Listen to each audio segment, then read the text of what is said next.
let's add our onions. So 1 onion, red or white. 1 cup of Spam.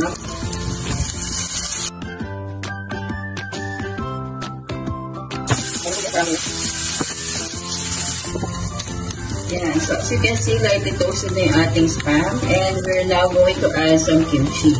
Okay, so pagdating sa kimchi, it's up to you kung gaano karami yung ilalagay ninyo.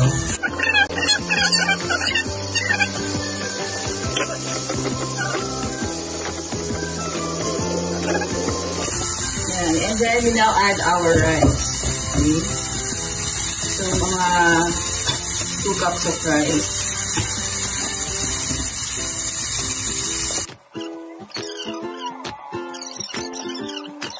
Na-mix na siya mabuti.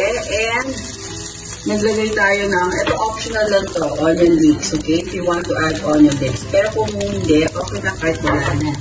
Okay, and now, our final ingredient, our secret ingredient, this is 1 tablespoon of butter. Ito yung pinaka-last na ingredient.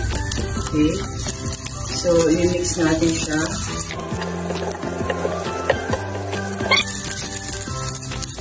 Fry 1 egg.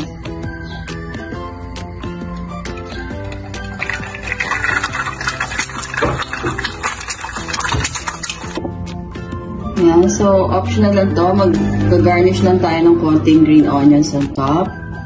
Yan. Seaweeds din. Lagay tayo ng konting seaweeds. Sesame seeds. Yan.